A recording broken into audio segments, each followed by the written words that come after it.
Hello and welcome to another episode of Unboxing Women, where we explore why women in business are often called such a bitch, with a focus on the music and entertainment industry. My name is Rexx, and with me is my friend Maika Rose, and we are both independent recording artists and singer-songwriters based in Europe. You can listen to us on our YouTube channel and on your favorite podcast platform. Today with us is Sammy. She started her career in Australia as a trained opera singer. She began working with organizations such as Opera Australia, Opera Queensland, and the ABC as a young soprano. And after a time, Sammy realized her place in the music world was not on stage, but rather behind the scenes.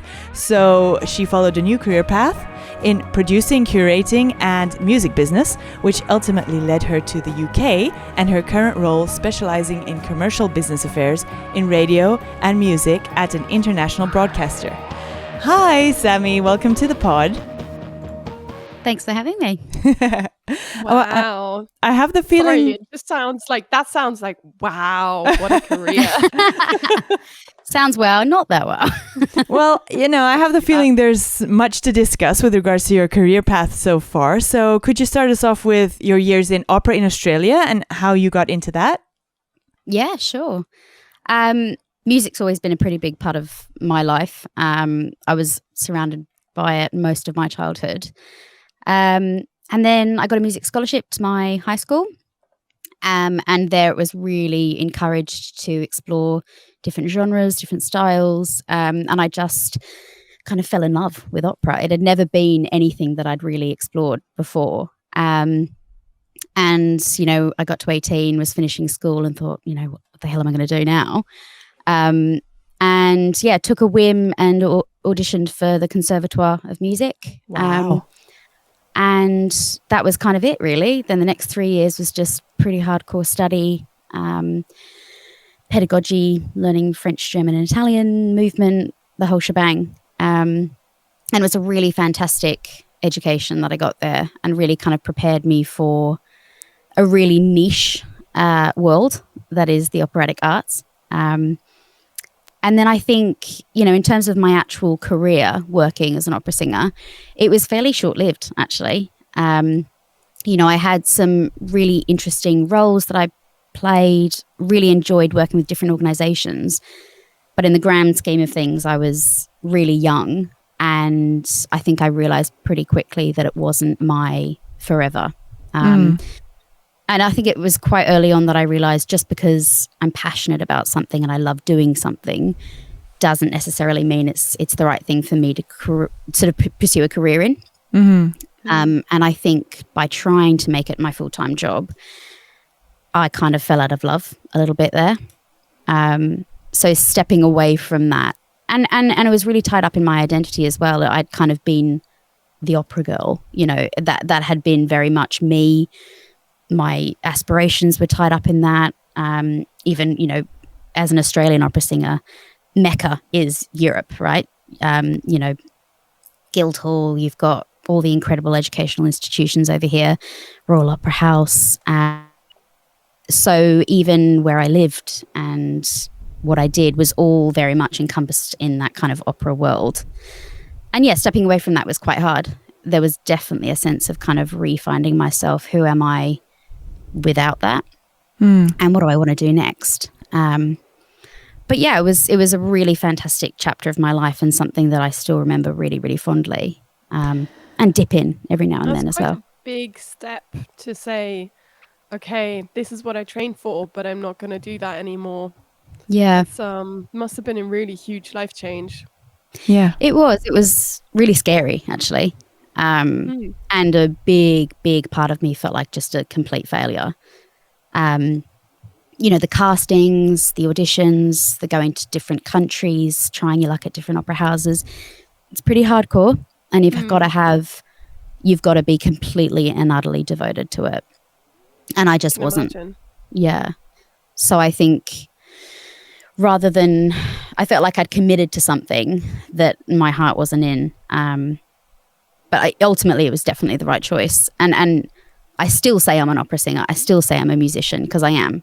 Just because I'm not working on the stage doesn't take that away. And that was a big distinction for me, kind of being okay with the choice. Yeah. So what did you continue doing after that? How did you get to where you are now? So the plan was, obviously I'm Australian. My dad was, he's British and grew up here. So kind of the Australian pastime is you get your 2 years, pop on over to England and see Europe. Very interesting because they do it the other way around. Yeah. They do it the other way around. I often get the question of why are you here? So yeah, I thought, okay, perfect time. Maybe try the last hurrah and see how it goes singing wise in the UK. And got here and very quickly realized, wait, okay, this is it. I'm not into it. And I'd just always been fascinated with producing and directing and curating and just everything that goes on to create that spectacular thing that you see on stage, just not the singing. So I basically grafted for a good 6 months to a year, trying kind of assistant production roles, freelancing with a few festivals in live events, really kind of trying my hand at anything, becoming a bit of a jack of all trades, specialist of none. And I think it was when I started in artist management with a really tiny little firm in London that specialised in new music, kind of niche classical / modern sort of genre. It was then that I realised, okay, this is kind of the pocket that I'm really enjoying. I get to work with artists, I get to work in the creative realm, but I'm not directly doing it. So yeah, that's kind of where it started, the new sort of career projection from there. Yeah, I was listening to your whole description of the opera world, and I had honestly never thought of it like that, because opera is not just the singing, it's obviously the acting and the whole, it's a whole show and a whole story. It's not just, okay, let's make a set list. It's really a set of songs, and things you have to do, and the outfits and everything. I really hadn't thought of it like that. So yeah, you have to audition, I suppose, for roles, and there's a lot of traveling, you say. So I mean, for me as a non, I don't know a lot about opera, but when you say the Sydney Opera House, for example, I'm like, ooh, wow. And I would think that a lot goes on over there, but you say that the Mecca is Europe. And then I think, oh yeah, of course, with Italy and other countries. Scala, Milan, yeah. I mean, yes. Absolutely. Yeah. Because I'm kind of lost. I'm like, okay, and Italy, and then there must be other countries. So America, New York, the Met. Yeah, New York. Okay, New York as well. Yeah. Absolutely. But you're right. You sort of think Sydney Opera House, that's got to be it, right? Kind of, yeah. Again, I don't know anything, so I'm kind of clearing this up for our listeners to, who are saying like, oh, yes, opera world. I really hadn't thought of it that way. It's very, very, it must be very, it must be a heavy thing, to run around all over the place, and then, these are mega big roles. Your next gig. Yeah. And there's a lot of graft that goes into it. Yeah. It's kind of, I'm imagining it's kind of like a little bit like being a musical theatre person, not Very from the much. music, but kind of from the kind of also the having to play roles and then also sing and etc. Yeah, very similar. And they very go around similar. castings a lot as well. So Yeah, very similar. I think the way to think about it, particularly the music industry, at least from my perspective in Australia, is quite it's quite insular. We're in Ireland. We're pretty far away from everyone else.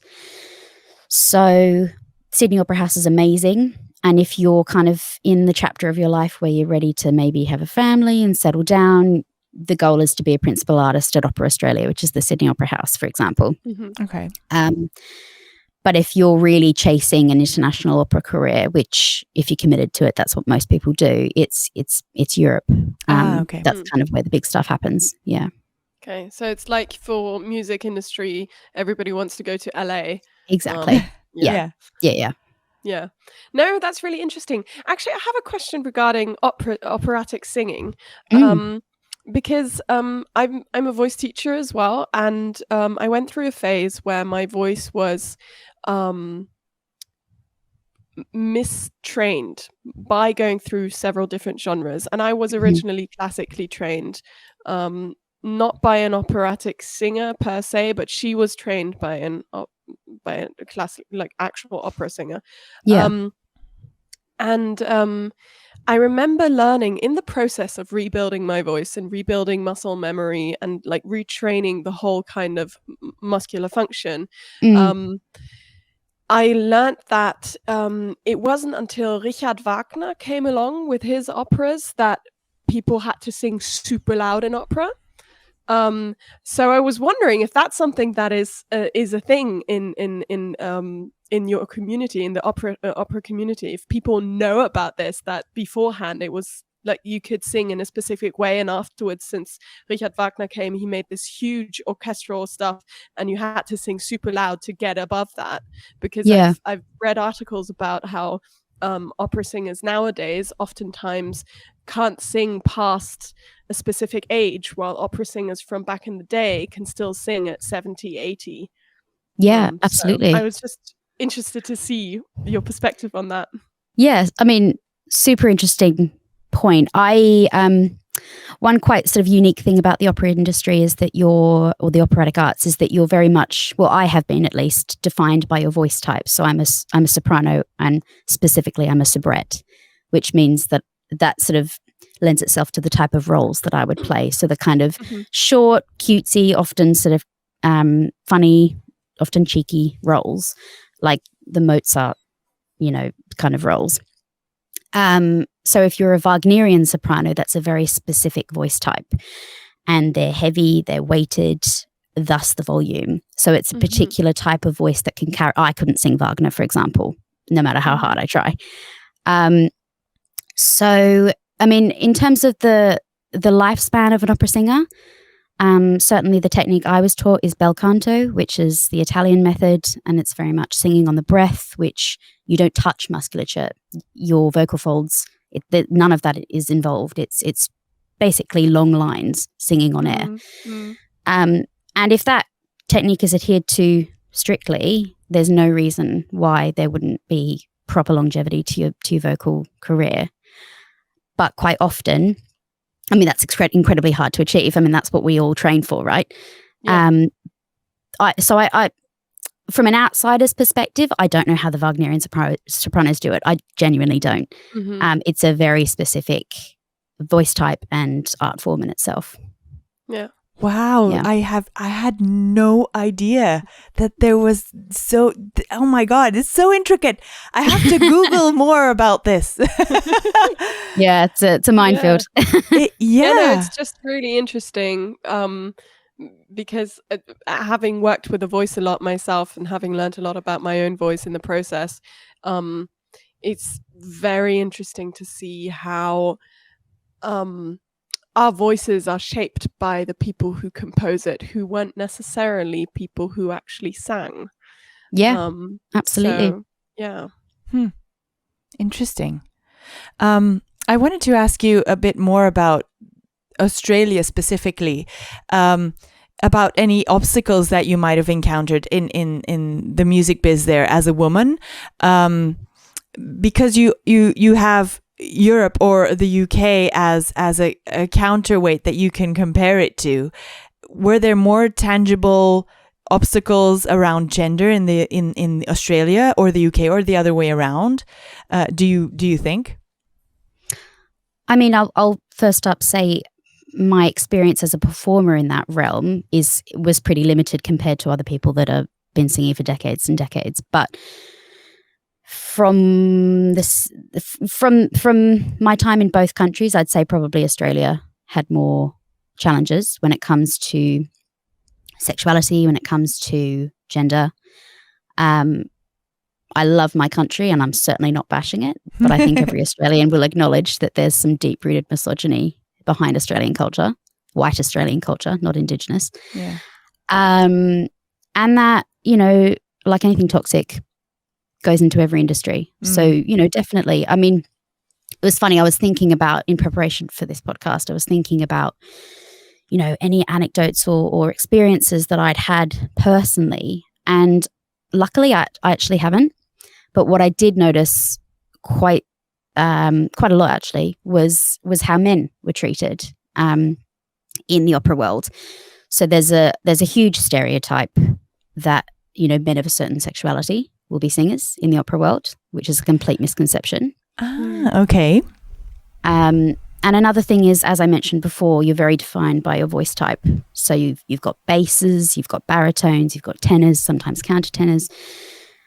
And with each of those voice types, there is an expectation on the level of sort of masculinity. So a bass plays the big dominant male roles, and there's an assumption that they'll probably be heterosexual in their personal lives. Similarly, there's a really awful stereotype that tenors are typically camp and flouncy, and it, you know, it's tied into obviously the roles that they're playing. But I think there's really unhelpful boxes for people in the operatic world, particularly for men. But, you know, women as well. I mean, I'm not the tall, glamorous Italian opera singer that I'd love to be. I'm a short, you know, quite stout Aussie girl. You know, and going into castings, I am a soprano, so there's lots of roles I can play, but I was typically always put in that soubrette role because I didn't look a certain way. I could never play Carmen. You know, it's so there's definitely, I suppose that was a personal barrier for me, definitely. Yeah, so it's more the way do we call them plays? No, we call them operas. What do we call them? Operas, yeah. Operas. The way the operas themselves have been written and the expectation of what the roles look like is just, you know, kept the same throughout all the time, instead of kind of modernizing it and saying, okay, anybody with this kind of voice can actually play it, whether they're tall, short, or blonde or not. It doesn't matter. So it's really, okay. So we have to dig deeper into this is a good one for season 4. we should dig into writers of operas. And musicals, probably. And musicals. And yes, but like old ones. Where, you know, where do these characters come from, and why were they so typical? And is it, you know, you can't fill in the you know, you can't put one actor in that opera because their hair is different. What I find very interesting is it actually also blonde hair is required for some of these things? Or is it more about stature and stature? Yeah. So, I mean, one of the sort of misconceptions about opera is that it's kind of stand on the stage and sing, but it's incredibly fluid and there's a lot of movement. I mean, most sort of modern adaptations of, I don't know, Carmen, for example. You know, I remember watching an opera when I was quite young, and the soprano sung her coloratura passage at the top of a staircase and promptly had to fall down because that was written in the text, but she had to learn to sing to fall downstairs. And, you know, part of our training is movement. We have a movement coach. And when you're actually blocking your scenes, quite often there's really, really physical things that you're required to do whilst in the middle of an aria.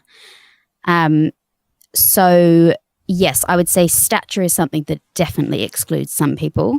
Hair color and stuff like that, you know, hair and makeup will deal with. But I'd say definitely, weight, height, definitely a barrier for sure. No, because I was thinking if a lot of operas, I'm assuming, are also Italian, and Italians did not have blonde hair. No, as a general rule. Yeah. Now they all do.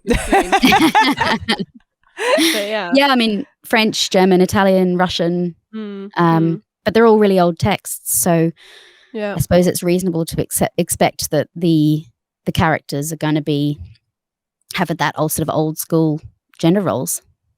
Yeah. This is so interesting. And now that you're saying that, I've never been to an opera, so that's my bad. I didn't think of it that way. But I mean, as in a play, you know, and they like lift you up and then they do things and reach. And so, that reminds me of when you were singing to my song, for the listeners out there, my song Love Syndrome is featuring Sammy. And Sammy was 8 months pregnant at the time.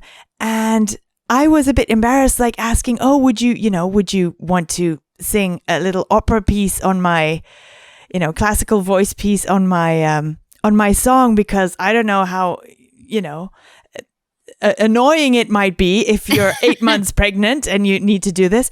And she breezed into the studio. Oh yeah, I'll do this. La la la la. And then, not even 20 minutes later, it was all, done, ups in the can. And then she went off. And, it was nothing. So I'm supposing it's from all that movement training and all the training you were having. I thought that was amazing. No, thank you. Muscle memory doesn't go. Yeah. That's true. Yeah. Yeah, I mean, the most I sing now is lullabies to Raf, but it's with perfect bel canto technique. Oh yes. He must have the perfect sing song to go to. That's funny sleep. Because when I sing children's songs, I go back to my children's vocal voice. What is it? Twinkle, twinkle, little star. Yeah, you yeah. go into that kind of yeah. But yeah, trying to sing that operatically. What is that? Twinkle, twinkle, little star. That's it. And you're just like, doesn't sound quite right. Not quite the same Okay, technique. Yeah. okay. We need a demo time, Sammy. We need a demo time. Oh, no, do no, two no. phrases. No? No. You don't want to do it? Listeners, go and listen to Dana's music. There's your demo. No, it's nothing like that. Well, I would second that. Go listen to that song for more than one reason. However, I have another question for you, Sammy. Go for it. Because it ties into kind of the question I was leading before. How do you think, having seen both sides of the coin now, I imagine, how do you think the difference is between how women are seen in pop and how women are seen in classical music? Ooh. I'd say, now this is tricky because I've seen the managerial side of the pop industry now in my current role.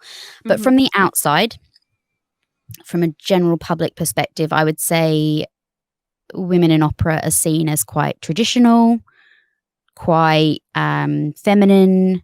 They kind of fit into that girly opera sort of, old school feminine role. And I'd say women in pop are, from my perspective, seen as far more powerful and in control and probably much more representative of a modern day woman. Yay! That's really interesting. That is so interesting. I didn't expect that answer.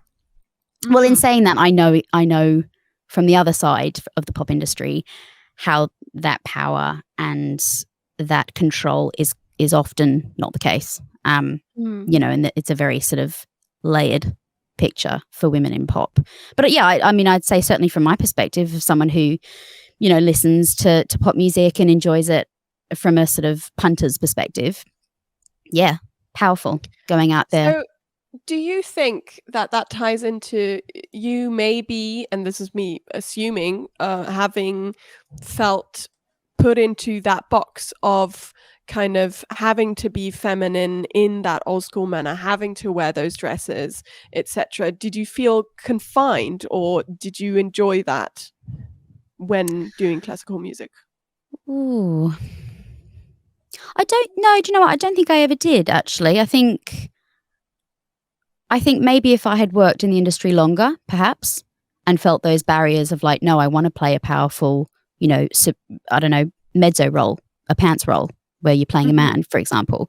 But certainly for the time I was in the industry and working, I felt quite happy in the roles that I got to play. But as I say, I got quite lucky. I got to play pretty fun, cheeky roles that had a voice and, got up to a bit of mischief. So, for me personally, I feel like I got quite lucky there. Amazing. You just said play a man. So men and women can play each other's roles in opera? Yeah. Interesting. Yeah. So mezzos, you have sopranos, and mezzos are the sort of slightly lower voice, or altos as they're known in choirs. Quite often play what they call pants roles, which is where they may be playing a little boy or a young man. So yeah, that's quite common. Oh, so I would definitely be playing a young man with pants. Oh, lovely. That's so interesting. Yeah, I didn't even think of that. But yeah, it's true. I mean, they kind of mix it all up, which is also it's a bit weird. You start off with the Greeks, who also kind of, there it was all men playing all the roles, I guess. So they had to play the women roles as well. And then you go on to opera, where women can play male roles, but do men play female roles?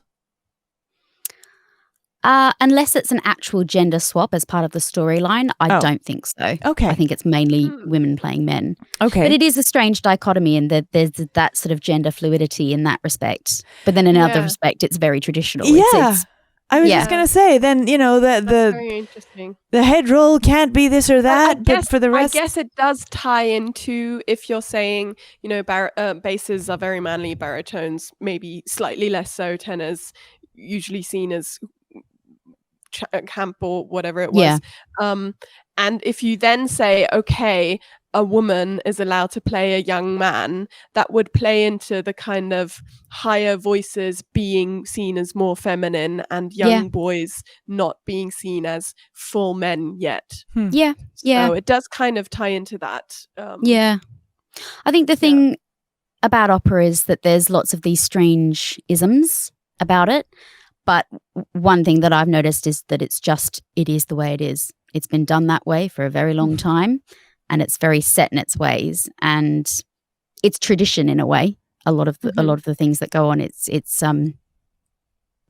but I've been out of the industry for a while. I'm sure it's modernizing. I'm sure there's new adaptations of old operas that are far more fluid and up to date and modern. Yeah. Well, I think that's something that we should find out. So I've gone through my life. For a long time thinking I was a soprano, because I was classically trained in the beginning. I didn't have my lower end. I didn't have access to it because my teacher didn't learn how to access hers until very late in the game. And so it was once a blockage on my side, and then for another side, she didn't know how to teach it to me properly. And so now that I've accessed my lower register, and also turning 25, around that time your voice does drop a little bit. I find I can sing quite lower than a sopranos technically should sing, but I can still sing as high as a soprano. So I've reclassified myself as a mezzo, but I'm not sure that's actually true, because I can't sing as low as Dana can. So are you a mezzo or are you a soprano? Yes, exactly. Well, I'm not a mezzo. Again, I'm not an author. Oh, you are a mezzo? Okay. No, I'm not. I'm a contralto. Oh, you're not? Or is that the same thing? Ooh. I have no idea. Oh, very low. Yes. No, that's different. Yeah, very low.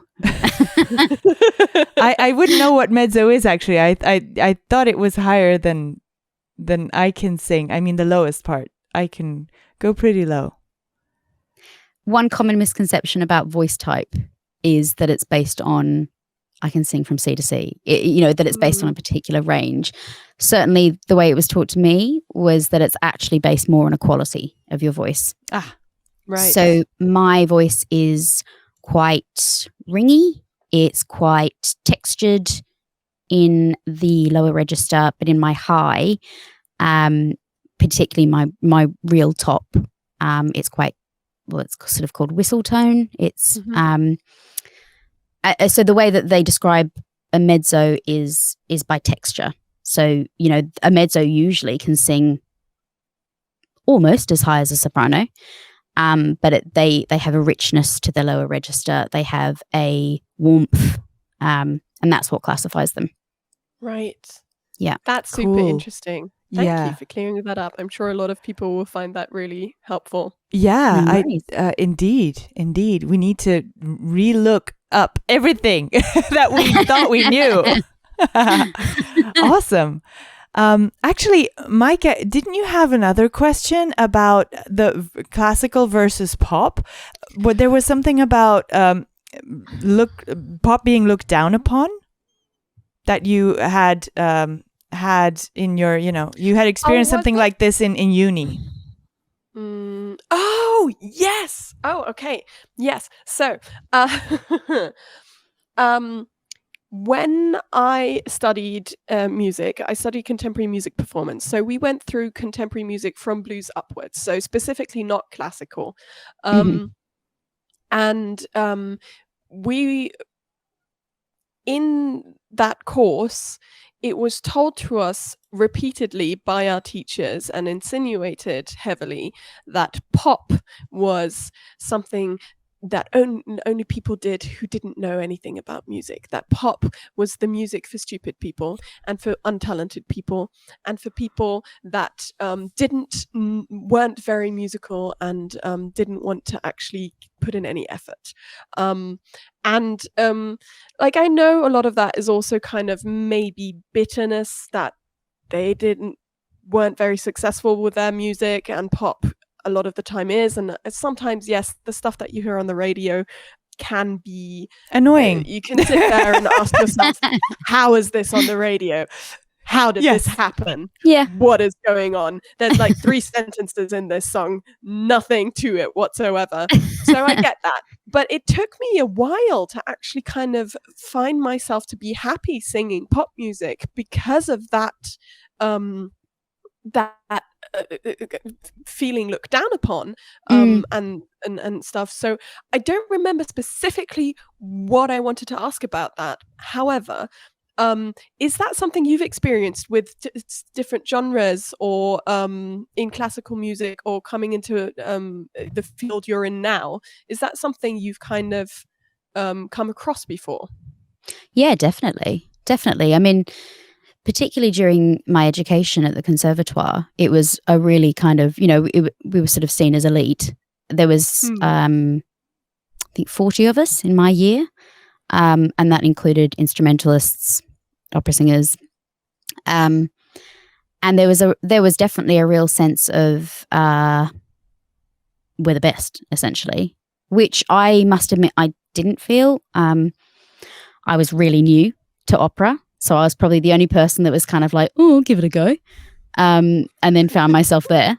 Also, a lot of people had come from lineage of classical music, pretty elite education. Oh. I mean, that is a generalization, but certainly my experience, there was a lot of people that had come from money. And I was the very opposite. I'd come from a broken home. I'd moved interstate and thought, bugger it, let's give it a go. I've got nothing else. So there was definitely jibes at my university also offered contemporary music, musical theatre. There was definitely jibes and a little bit of looking down on the other art forms. I personally didn't agree.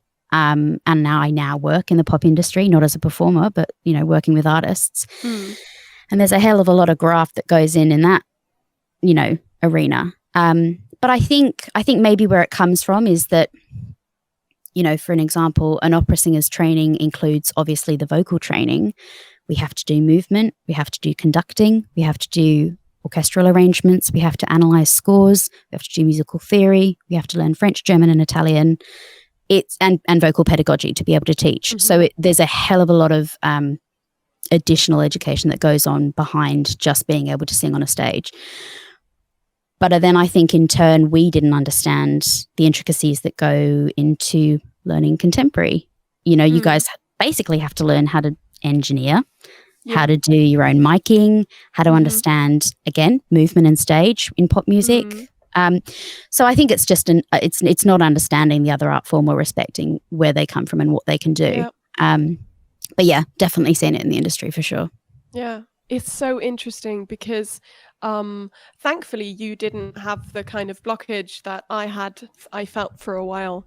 But it is very disconcerting for people who go to a course with contemporary to find out which style they actually like, because we went through blues, jazz, soul, disco, R&B, etc., etc. We went through so many different styles, rock, country. We had it all. So everybody was kind of supposed to find their style, and we didn't do proper pop until like I think the last semester of second year. Oh wow. And we went through everything else beforehand, and I think it's just there was so much talk about how I think it really came from stuff being on the radio that and people becoming popular, that musically there wasn't a lot of effort in, or it Which I've heard seems like it isn't, yeah. I think the difficulty is pop can be quite formulaic, right? It can be, 4 chords. But the way I think about it is, at the end of the day, do you listen to music for its complexity and for its chordal structure and for its arrangement? No, you listen to it because it makes you feel something. And pop can make me feel something, Yeah, and that's interesting because I started listening to music differently through my studies. Like I've always been singing my entire life, and I've always been on stage. But through studying it, through doing all the kind of, we also did arrangements and learning to sing off a sheet of paper and stuff like that. And through learning all of those things, I started listening to music differently. And I think that once you start listening to music differently, you do start analyzing those things. So you develop this kind of sense of, but that's very simple. But at the end of the day, it's not the simplicity. Well, sometimes the simplicity is the what beauty. makes it so good. Yeah, absolutely. Yeah. Yep. So it took me a while to kind of get off of that. That judgment surrounding pop, which I just found very interesting, and I just want to share that with people as well, to just don't judge yourself for your music choices or what you do, because everything is valid. And, for sure. I'm super duper eclectic. Matt will come into the room and be like, "What are you listening to?" I love everything from Rachmaninoff to ABBA to Simmel. It's really. You like what you like, right? Yeah, exactly. And you're right. So, let's talk a little tiny bit about what you're doing now in the UK. Yeah. And also 2 years ago, you became a mom. Congratulations. I did. Thank you. What was it like to announce your pregnancy in the workplace? I was really lucky. It was really well received. I felt fully supported. It was what I wanted, which was, it's not a big deal. We respect you in what you do in your role. You're having a kid, great, congratulations. Where you want to go from there, we'll support you. So luckily for me, I feel like the reception was exactly what I had wanted. That's great. Yeah, because there are indeed some people who might be afraid to say something at work because, you don't know about the repercussions. Is there still going to be a job when you come back? Or, have they kind of made other arrangements? Yeah. I mean, don't get me wrong. There was fear about, it was less about losing my job. I knew in my actual day-to-day job was safe and by me saying I was going on maternity leave to have a child, that was accepted and fine. But I think there was definitely some anxiety around how being a mum and working would impact my career moving forward. Will it slow me down? Do I need to look for something more fitting?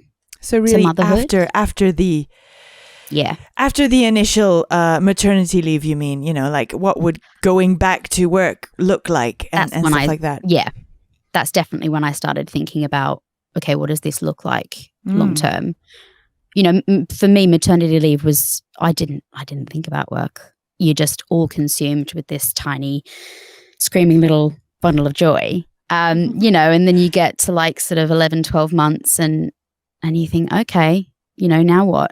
And I was always pretty certain that I wanted to be a pretty hands-on mum. And I also knew that a really important part of my own mental health and just general sense of self was that I didn't want to completely withdraw from the industry, and I needed to keep working in some respect. Like a 5-day a week, 9 to 5 wasn't going to fit me. So yeah, it took a really long time to kind of figure out what would work for being both a mum and someone working. It's still a really, really difficult juggling act. So you're saying you didn't want to be a 9 to 5, you didn't want a 9 to 5 job. Your job is also in the weekend or in the evenings? How does that work exactly? I mean, COVID kind of helped it along, but my work's really flexible in terms of when we work. I mean, obviously I have my work days, Raf's in nursery. But, if I need to do a bit in the evening, that's cool. It's basically, we trust you, we work with you. If the work's done, brilliant. And that's that way. Okay, I see. Yeah. So it's not that usually, you had to work on events or something that were in the weekend already before. I mean, that's interesting in that I don't do events anymore. And that is something that I have sacrificed since being a mum. Oh, okay. Okay, I see. And was that your own choice? Yeah, it was definitely. I wasn't pushed out. The opportunities are still there in terms of roles that I could apply for. They're still available. It's purely a personal choice in that I'm not prepared to leave Raf for, a month, for example, to go and work on a festival, or it's just my personal choice. It might be seen as pretty traditional. But I think you got to do what works for you, right? And your family. And particularly when he's teeny tiny still, when he's off at school, great, I'll go and do a tour, but for now this is what suits. I think that's very important to highlight, that it's your choice. If you choose it, you're not pushed into it. You literally said, okay, look, I have all these options still, but I still want to do it this way, which looks traditional, but it's still your choice. And that's what's amazing. That's to me, that's exactly feminism. what we need. It's choice, right? It's choice. And in it's its essence. freedom. Yeah. So even though, it might be, it looks like I'm doing, something that might be, No, I think that's really good. And I think that's actually very brave to not want to, go, oh no, now I have to, keep proving myself, or keep doing this, or keep doing that, or keep, it's if obviously when you have a child, your priorities shift. I think that everybody will understand that. And I think that's really great that you were able to say in your normal job, you didn't have to change anything. And if you want to start something up again, that, the opportunities are there. I think we need more of that. Yeah. Agreed. Definitely. Yeah. Definitely. Absolutely. Definitely. Yeah. Awesome. So I guess we have one more question for you. Far away. Which we ask everybody. So Okay. we are going to ask you, have you ever been called such a bitch? Ooh. Have I Dun been dun dun. in a professional capacity? Yes. I don't think Yes. so. Mm. I don't think so. I'm sure one of my siblings has called me that. But yeah, no, not at work.